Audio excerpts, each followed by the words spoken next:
क्योंकि आप महान और अति महान और अद्भुत कार्य करने वाले हैं। समस्त मानव जाति से अत्यंत प्रेम रखने वाले और उनके छुटकारे के लिए काम करने वाले परमेश्वर हैं। आज भी आप ये चाहते हैं, आपके हृदय में ये है कि समस्त मानव जाति मन फिराकर आपकी शरण में आ जाए, और जो कोई आपकी शरण में आता है उसे आप नया बना देते हैं, उसे नया जीवन देते हैं और अपने पुत्र के रूप में प्रकट करते हैं, ताकि हम सब जिन्हें आपने ग्रहण किया है, जिन्होंने आपकी बात को स्वीकार किया है और आपकी योजना में शामिल हुए हैं, वो सब उन सब मनुष्यों के द्वारा आपकी महिमा पृथ्वी पर प्रकट हो और लोगों के बीच में गवाही हो, ताकि आपका नाम उन मनुष्यों के द्वारा इस धरती पर महिमान्वित होने पाए। हम सब बातों के लिए आपका धन्यवाद करते हैं, आपके पवित्र वचनों के लिए धन्यवाद करते हैं, पवित्र आत्मा के लिए धन्यवाद करते हैं। और प्रभु, आपने हमें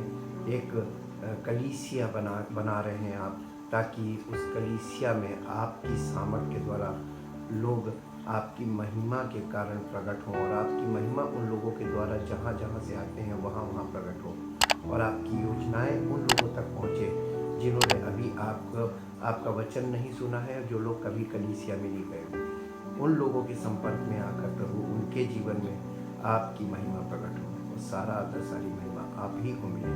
धन्यवाद के साथ हम इस प्रार्थना को आपके इकलौते पुत्र प्रभु यीशु मसीह के पवित्र नाम से मांगते हैं, आमीन। Praise the Lord.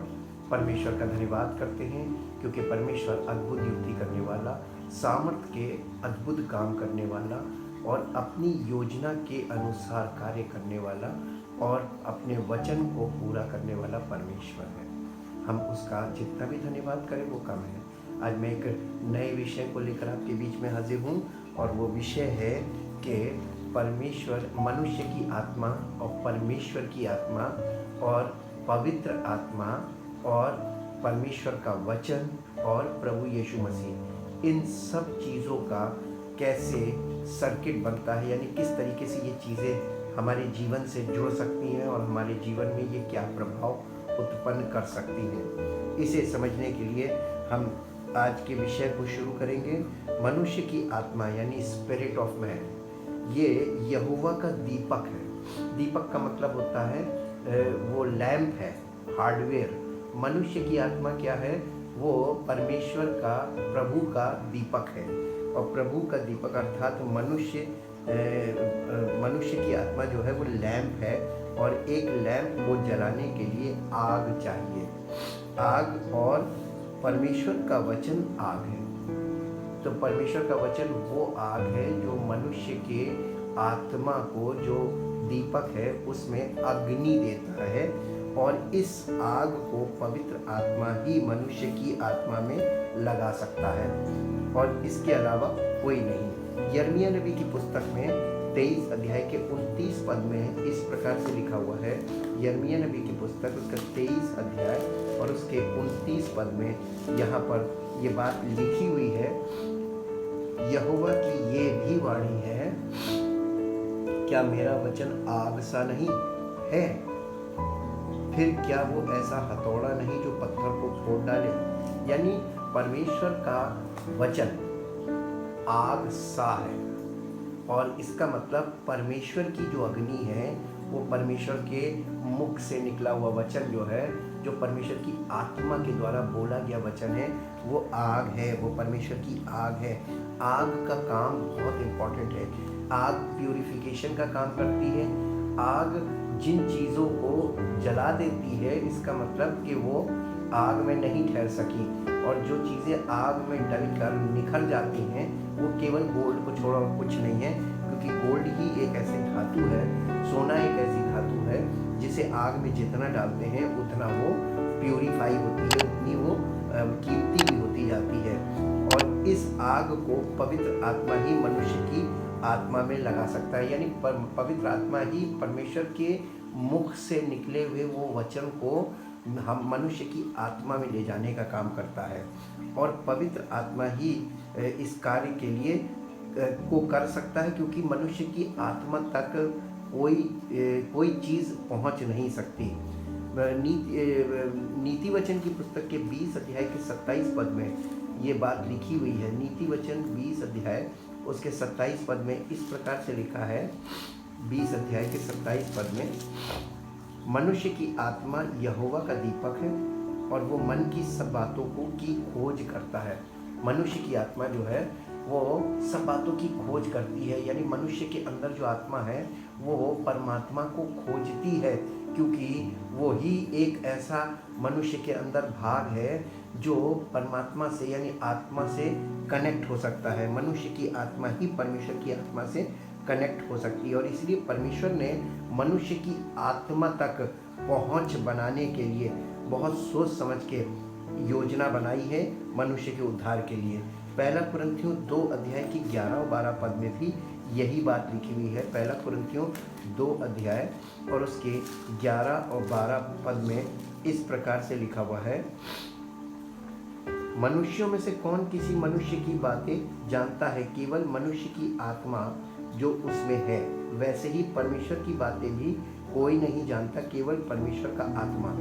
परंतु हमने संसार की आत्मा नहीं, परंतु वो आत्मा पाया है जो परमेश्वर की ओर से है, कि हम उन बातों को जाने जो परमेश्वर ने हमें दी हैं। हम परमेश्वर की बातों को जान सकते हैं, क्योंकि परमेश्वर ने जो बातें हमें दी हैं उन बातों को हमारी आत्मा तक पहुंचाने के लिए पवित्र आत्मा भी हमको दिया है, और बिना पवित्र आत्मा के परमेश्वर की बातें कोई नहीं जानता। मनुष्य की आत्मा प्रभु का दीपक है, लेकिन प्रत्येक मनुष्य का ये दीपक बुझा हुआ है, क्योंकि परमेश्वर का वचन जो कि पवित्र अग्नि है, उस अग्नि को प्रज्वलित करने का काम पवित्र आत्मा ही कर सकता है। और पवित्र आत्मा के द्वारा परमेश्वर का वचन सुनने से मनुष्य के आत्मा में पवित्र अग्नि प्रज्वलित होने लगती है, और जब कोई व्यक्ति इन वचनों को, जिन्हें वो पवित्र आत्मा के द्वारा सुनता है, उसके मन में ताज़ा बनाए रखता है, अर्थात उन्हें स्मरण रखता है और वचन के अनुसार जीवन में चौकसी से निर्णय लेता है, और उसके निर्णय परमेश्वर की इच्छा और योजनाओं के अनुसार होते हैं, तो उस व्यक्ति के जीवन में परमेश्वर की सामर्थ हमेशा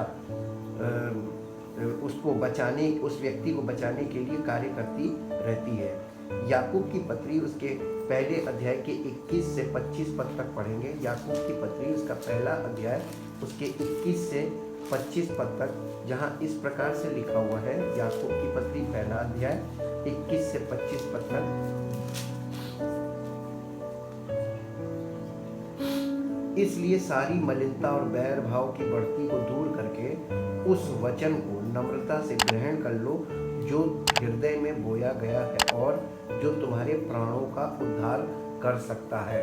जब तक पवित्र आत्मा के द्वारा पवित्र वचन आप नहीं सुनेंगे, और जब पवित्र वचन को आप ग्रहण करते हैं, तो वो पवित्र वचन आपके अंदर परमेश्वर की पवित्र अग्नि बन जाते हैं, जो आपके हृदय और मस्तिष्क को और आपके विचारों को शुद्ध करने का काम करते हैं। परंतु वचन पर चलने वाले बनो, और केवल सुनने वाले ही नहीं जो अपने आप को धोखा देते हैं, क्योंकि जो कोई वचन का सुनने वाला हो और उस पर चलने वाला ना हो, तो वो उस मनुष्य के समान है जो अपना स्वाभाविक मुँह दर्पण में देखता है, इसलिए कि वो अपने आप को देखकर चला जाता और तुरंत भूल जाता है कि वो कैसा था। पर जो व्यक्ति स्वतंत्रता की सिद्ध व्यवस्था पर ध्यान करता रहता है, वो अपने काम में इसलिए आशीष पाएगा कि सुनकर भूलता नहीं, पर वैसा ही काम करता है। जो व्यक्ति परमेश्वर के वचन को सुनता है और सुनता रहता है ताकि वो उसके अंदर ताज़ा बना रहे, उसको स्मरण रहे, वो सुनता है और सुनकर भूलता नहीं, वो वैसा ही जैसा वचन कहता है वो उसी के अनुसार वो अपने जीवन में उस वचन को लागू करता है।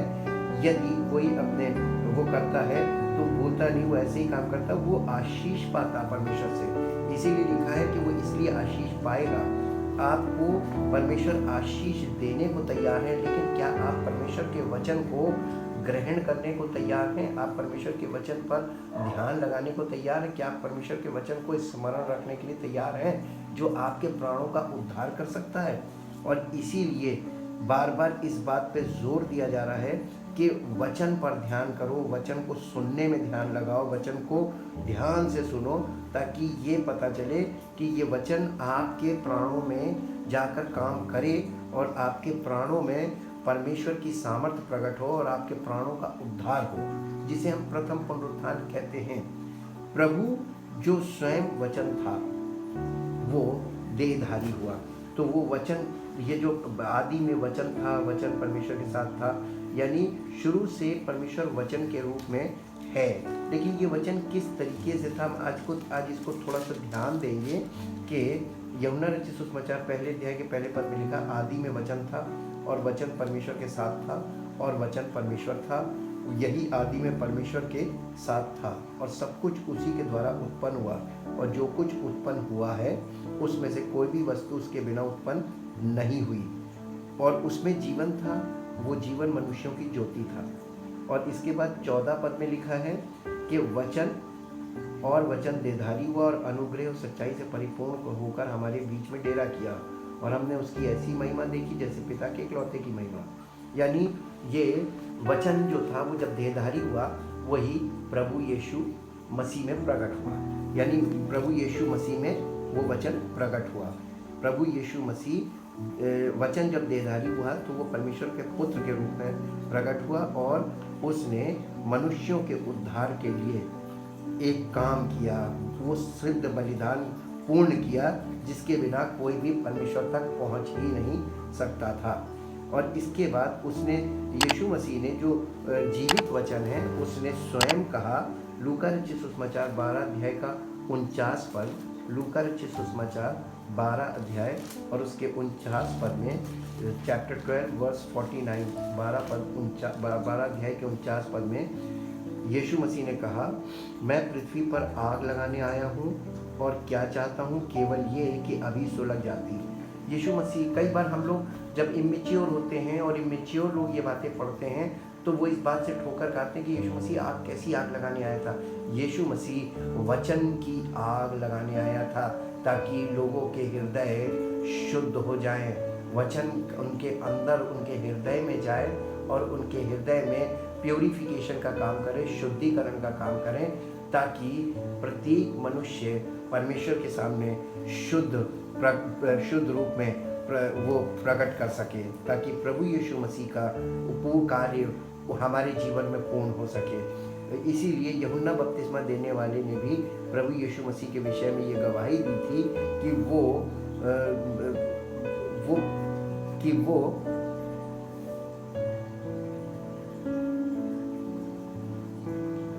यीशु मसीह के विषय में ये गवाही दी थी कि वो पवित्र आत्मा और आग से बपतिस्मा देगा, और पेंतेकुस्त के दिन आग की सी फटती हुई, जीवें फटती हुई दिखाई पड़ी, अर्थात जिन चेलों पर पवित्र आत्मा उतरा था वो सब पवित्र आत्मा के वश में हो गए थे, और उन सब के साथ पतरस खड़ा हुआ और पवित्र आत्मा के द्वारा प्रभु यीशु मसीह के विषय में सामर्थ के साथ गवाही देने लगा, और यीशु के जी उठने का और यीशु ही प्रभु है और मसीह भी है लोगों को उपदेश देने लगा, जिससे सुनने वालों के हृदय छिद गए।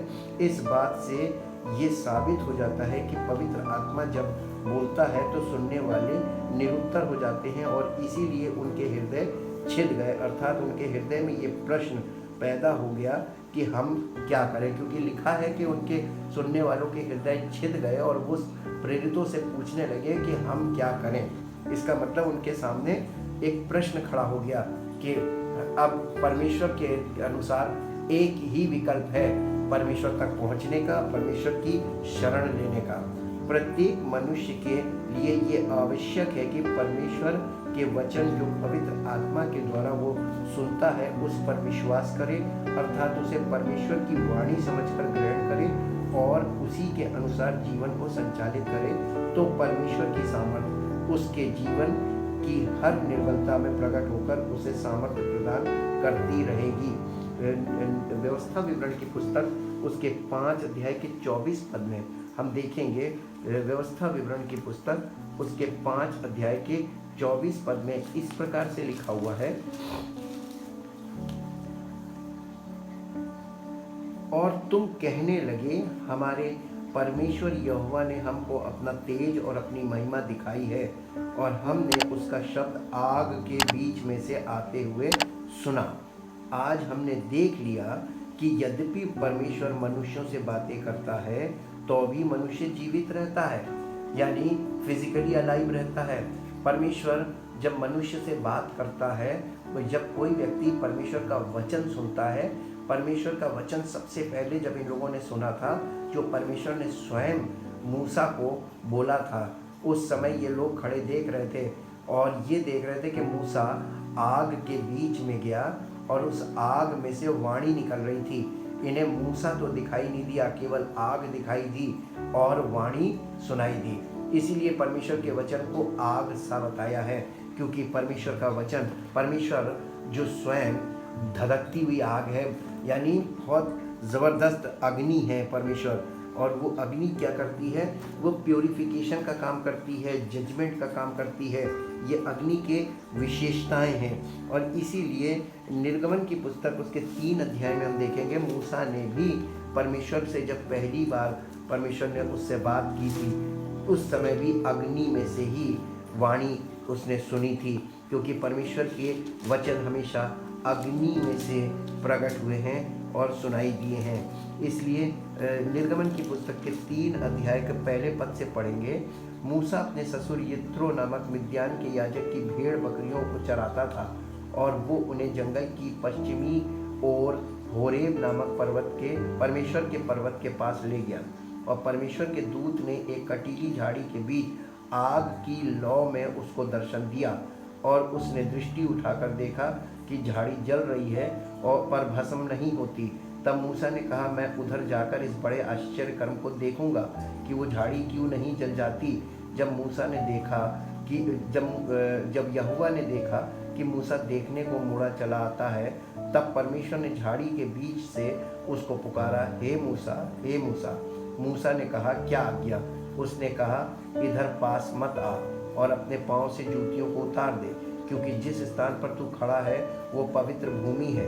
फिर उसने कहा, मैं तेरे पिता का परमेश्वर और अब्राहम का परमेश्वर, इसहाक का परमेश्वर और याकूब का परमेश्वर हो। परमेश्वर की वाणी निकल कहाँ से रही थी? आग की लौ में से। इसीलिए परमेश्वर, तब से ये बात पुराने नियम में बाकायदा दर्ज है बार बार कि परमेश्वर का वचन अग्नि है और ये अग्नि हमारे अंदर जाती है परमेश्वर की पवित्र आत्मा के द्वारा। और ये पवित्र आत्मा इस अग्नि के द्वारा हमारे अंदर प्योरिफिकेशन का काम करता है और इसी अग्नि के द्वारा परमेश्वर की महिमा हमारे जीवन से प्रकट होती है। इस्राएलियों ने सबसे पहले परमेश्वर का वचन आग में से सुना था और मूसा ने भी जलती झाड़ी में से परमेश्वर की आग की लौ में से परमेश्वर की आवाज़ सुनी थी। अब इसी के साथ साथ यिर्मयाह नबी की पुस्तक 5 अध्याय के 14 पद में इस प्रकार से लिखा है। यिर्मयाह नबी की पुस्तक 5 अध्याय और उसके 14 वर्ष में 14 पद में इस प्रकार से लिखा हुआ है। मैं आपके बीच में पढ़ देता हूँ। 5 अध्याय और उसके 14 पद में, इस कारण सेनाओं का परमेश्वर यहोवा यूं कहता है, ये लोग जो ऐसा कहते हैं, इसलिए देख, मैं अपना वचन तेरे मुंह में आग और इस प्रजा को काठ बनाऊंगा और वो उनको भस्म करेगी। यहोवा की ये वाणी है। यानी परमेश्वर जब अपने सेवक के मुंह, जब परमेश्वर का सच्चा सेवक परमेश्वर की आत्मा के द्वारा परमेश्वर के वचन उसके मुख से निकलते हैं और लोग उन वचनों को ग्रहण नहीं करते हैं, तो वो लोग एक काठ के समान बन जाते हैं और उस वचन का दुष्प्रभाव उनके ऊपर पड़ता है। इसलिए ये प्रॉफिटिक मैसेज यहाँ पर दिया गया है कि मैं अपने सेवक को भेजूंगा और उसके मुंह से परमेश्वर का वचन निकलेगा, यानी अग्नि निकलेगी और सुनने वाले काठ होंगे जो उसको सुनेंगे और उसको ग्रहण नहीं करेंगे तो वो स्वयं जल जाएंगे। भजन संहिता और उसके 104 अध्याय में चलेंगे। भजन संहिता 104 अध्याय और उसका 4था पद पढ़ेंगे। भजन संहिता 104 अध्याय और उसका 4था पद यहाँ पर इस प्रकार से लिखा है, जो पवनों को अपने दूत और धधकती आग को अपने टहलुए बनाता है। इसको इंग्लिश में पढ़ेंगे। बुक ऑफ साम चैप्टर 104 104 104 पद 104 अध्याय और उसका 4था पद, 4th वर्स। यहाँ पे लिखा है, एम्प्लीफाइड इंग्लिश वर्जन में हम देख रहे हैं, और ये लिखा हुआ है, Who makes winds his messengers, flames of fire his ministers। यानी वो अपने सेवकों को आग की ज्वाला बना देता है। यही सेम बात, यही सेम चीज कोड की गई है नए नियम में। इब्रानियों की पत्री में चलेंगे, और इब्रानियों की पत्री उसके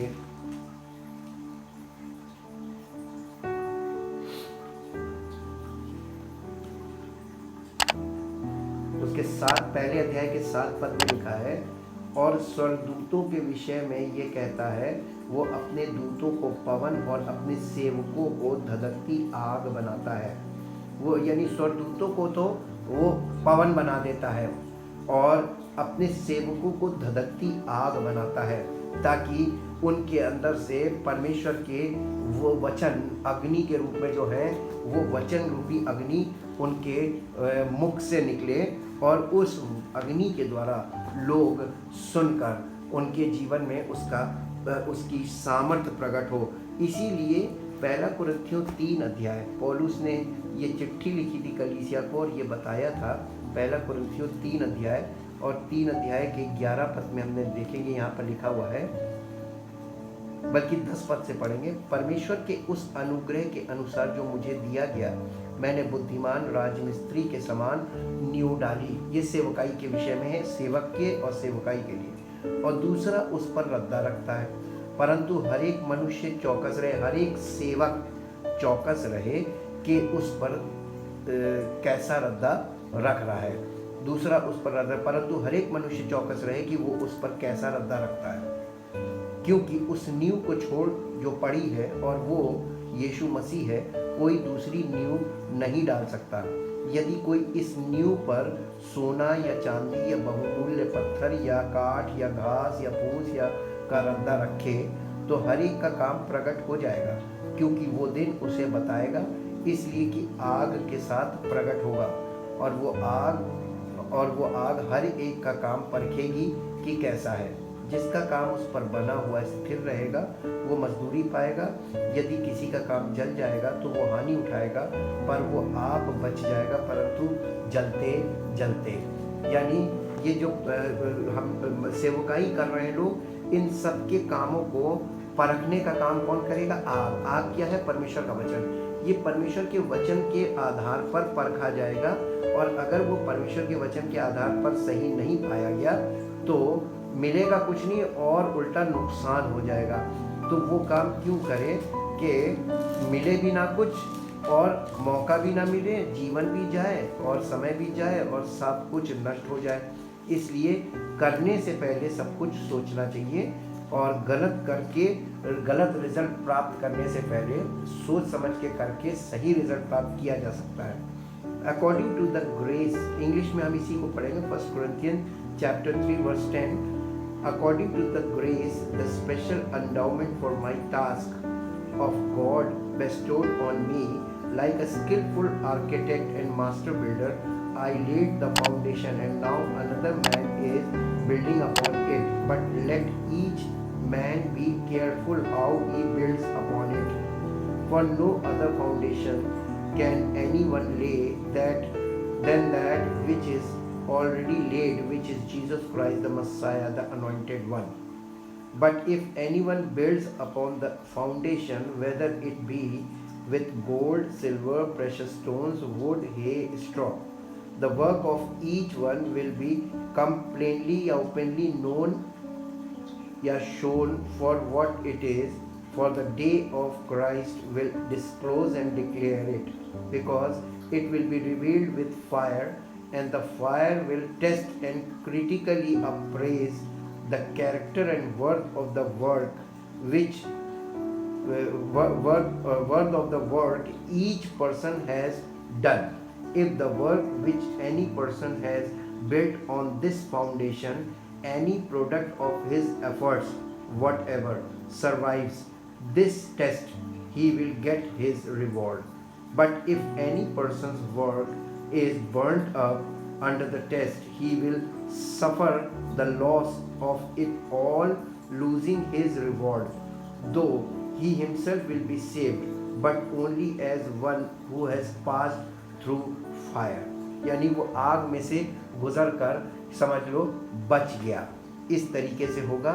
और परमेश्वर का जो चेक करने का तरीका होगा, जो चेक करने का आधार होगा, जो कसौटी है, वो परमेश्वर का वचन है। हमारे चरित्र को चेक करना है, परमेश्वर का वचन। परमेश्वर की योजना को चेक करना है, परमेश्वर का वचन। परमेश्वर के विषय में कोई भी जानकारी, अगर आपको सही जानकारी और सटीक आपके पास है कि नहीं है, उसको परखने के लिए और उसे चेक करने के लिए परमेश्वर का वचन। परमेश्वर के वचन के अलावा परमेश्वर और कोई आधार उसने हमें नहीं दिया है। और पवित्र आत्मा इन वचनों के द्वारा हमें और आपको सब कुछ प्रकट कर देता है, क्योंकि परमेश्वर ने पवित्र आत्मा दिया ही इसलिए है कि उसके वचन को वो हमें प्रकट करे। यशायाह नबी की पुस्तक के 43 अध्याय में आएंगे। यशायाह नबी की पुस्तक उसका 43 अध्याय और 43 अध्याय का 2 पद पढ़ेंगे, बल्कि पहले पद से पढ़ेंगे। हे इज़राइल तेरा रचने वाला और हे याकूब तेरा सृजनहार यहोवा अब यूँ कहता है, मत डर, क्योंकि मैंने तुझे छुड़ा लिया है, मैंने तुझे नाम लेकर बुलाया, तू मेरा ही है।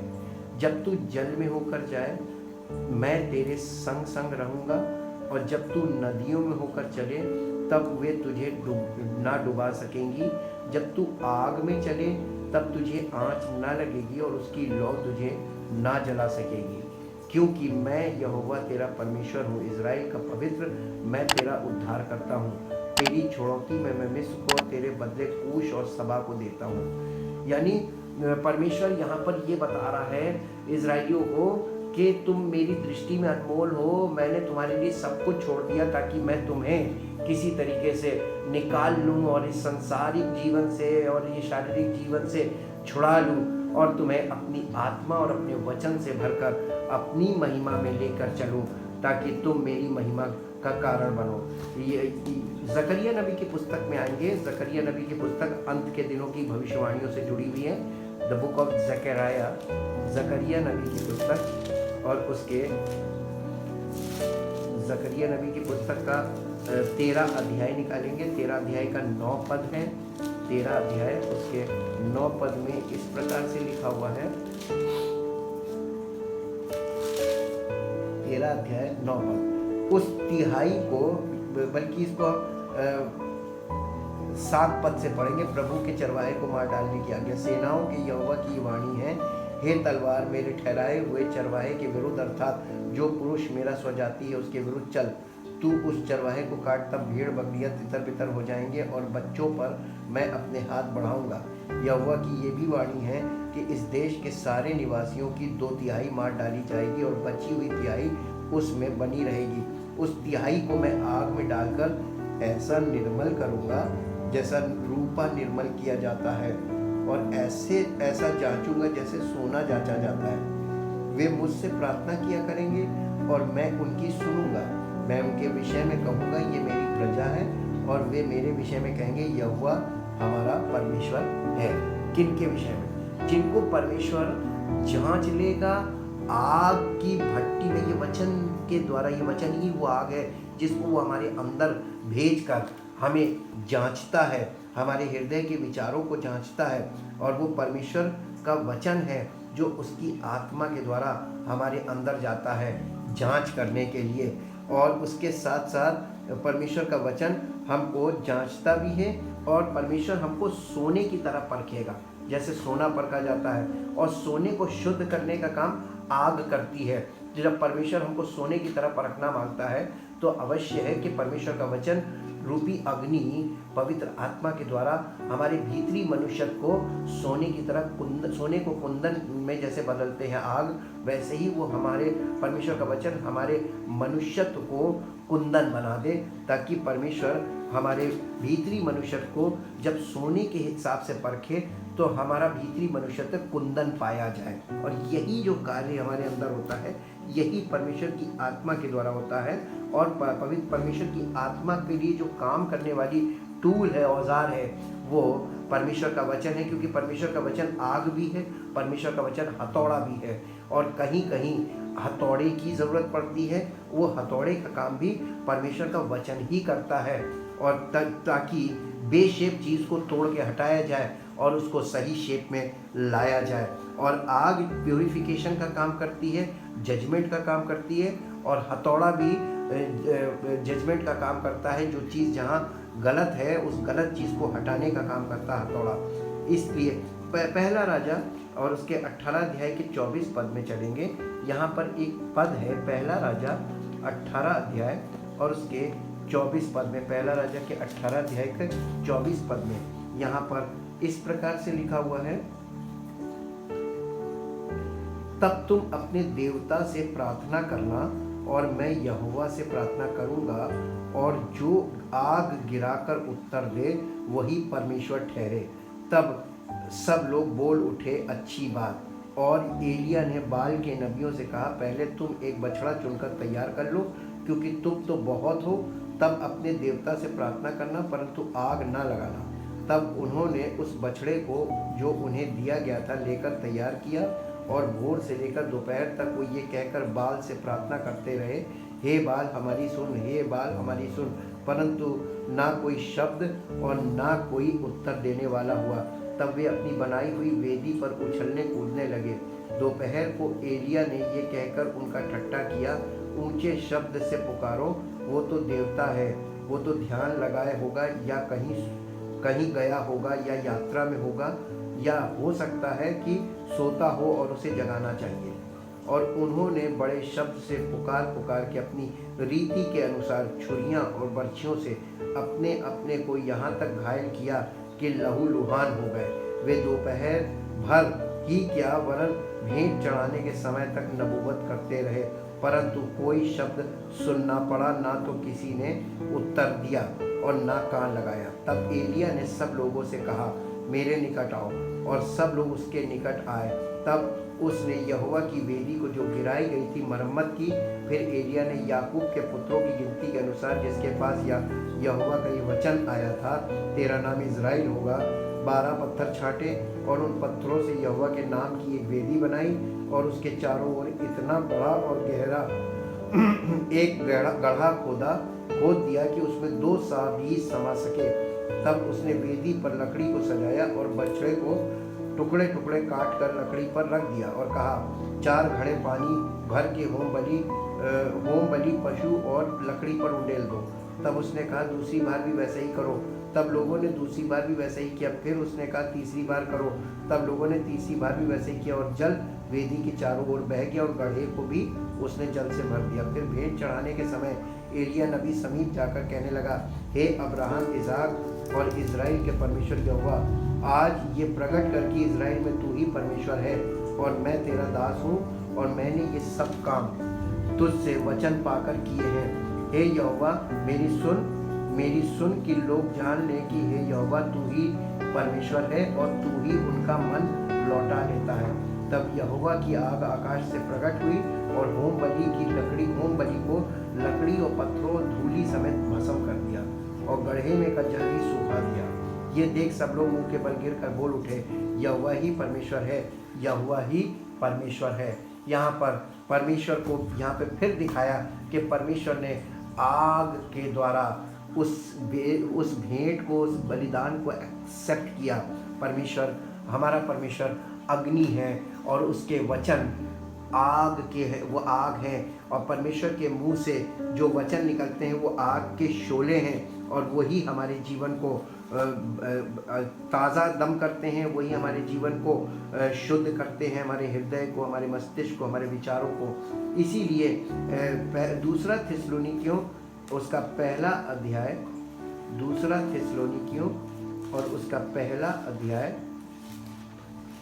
एक पद यहाँ पर भी अग्नि से संबंधित है, बहुत इम्पोर्टेंट ये विषय है।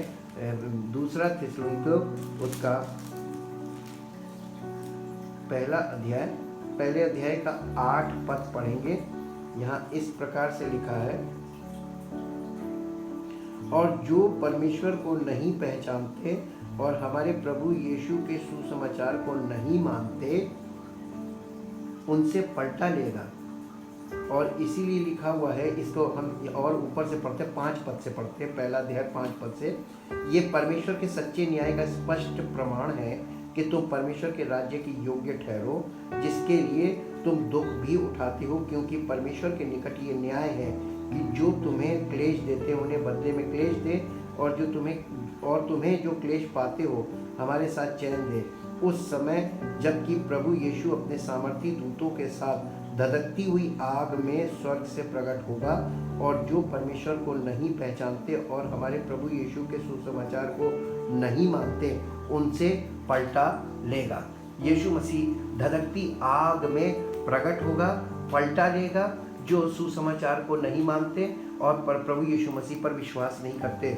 इसलिए हमें उस घड़ी से बचाने के लिए आज सुसमाचार भी दिया जा रहा है। पवित्र आत्मा हमारे जीवन में कार्य करना मांग रहा है, और इसीलिए पवित्र आत्मा परेशान हो रहा है कि काश लोग इन वचनों को ग्रहण कर लें, समझ लें, मान लें, ताकि उस दिन जब वो परमेश्वर धधकती आग में उसका पुत्र प्रकट होगा तो उस समय इनको शरण मिल जाए, इनको उस समय पूरी तरीके से उद्धार मिल जाए, इन्हें पुनरुत्थान की देह मिल जाए, ताकि ये भी प्रभु यीशु मसीह के साथ उसकी महिमा में हिस्सा बन जाए। आइए, आज जब आपने इन वचनों को सुना, मेरी ये दिल से प्रार्थना भी है और इच्छा भी है कि ये वचन आपके हृदय तक पवित्र आत्मा के द्वारा पहुँचे और आप इन वचनों पर ध्यान दें। क्यों बार बार इन बातों को आपको बोलकर बताया जा रहा है, ध्यान दिलाया जा रहा है? क्योंकि परमेश्वर की अग्नि उसके वचन है, और मनुष्य का आत्मा दीपक है, और दीपक को जलाने के लिए आग की ज़रूरत है। परमेश्वर के वचन आग हैं। जब तक ये वचन हमारे अंदर नहीं जाएंगे तो हमारा दीपक नहीं जलेगा, और ये वचन सुनने से नहीं जाएंगे। ये पवित्र आत्मा के द्वारा जब आप सुनेंगे तो परमेश्वर की आत्मा, पवित्र आत्मा के द्वारा ये वचन आपके हृदय रूपी उस लैंप को जलाने का काम करेंगे, और ये काम पवित्र आत्मा करता है। और जब आपके अंदर लैंप जल जाएगा, जब आपके अंदर प्रकाश हो जाएगा, और वो प्रकाश भी देगा और वो आपको अंदर से हीट भी देगा, ताकि आप ताज़ा बने रहें, और साथ ही साथ ये वचन आपके जीवन में आपकी सारी गलत विचारों को भस्म कर देगा और आपको अंदर से बिल्कुल शुद्ध करेगा, ताकि परमेश्वर के शुद्ध वचन आपके अंदर टिकने पाए और आपकी आत्मा पर लिखे जाए। इसीलिए तो नई वाचा के अंदर का उसने कहा कि मैं अपने वचन, अपनी व्यवस्था उनके हृदय पर लिखूंगा और उनके मन में समवाऊंगा, ताकि और वे नित्य मेरे वचन पे चला करेंगे।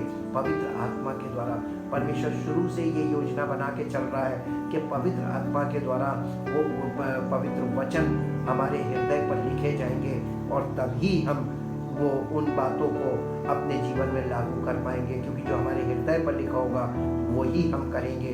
अभी हमारे हृदय पर हमारी इच्छाएं लिखी हुई हैं, अभी हमारे हृदय में हमारी इच्छाएं, कल्पनाएं, भावनाएं, ये सब भरा हुआ है, इन्हें निकलना है। और जब वचन अंदर जाएगा तो वो इन चीज़ों को बाहर निकालेगा। वो अग्नि है, वो झाड़ियों को जला देगी, ताकि वहाँ पर हमारा हृदय एक अच्छी भूमि बन जाए और परमेश्वर के वचन रूपी बीज वहाँ पर फलवंत हो और जीवन का वृक्ष लगे। हम परमेश्वर का बहुत धन्यवाद करते हैं उसके अद्भुत कामों के लिए जो वो स्वयं करता है। आइए अपने आप को समर्पित करें परमपिता परमेश्वर, सब सुनने वालों को और अपने आप को आपके हाथ में सौंपते हैं। चाहते प्रभु हम प्रतिदिन आपके वचन को समझकर और उसको अपने जीवन में लागू करना शुरू करें, ताकि आने वाला समय, जब कठिन समय आ रहा है, हम आपके वचनों के द्वारा इतने मजबूत हो जाएं ताकि हम सब बातों को समझ सकें और सब बातों को समझने के साथ साथ आपकी योजना में भी बने रहें और आपकी इच्छा के अनुसार चलें, ताकि हमारा जीवन आपकी महिमा का कारण बने। धन्यवाद के साथ इस प्रार्थना को आपके इकलौते पुत्र प्रभु यीशु मसीह के नाम से मांगते हैं, आमीन। परमेश्वर आप सबको आशीष दे। Praise the Lord.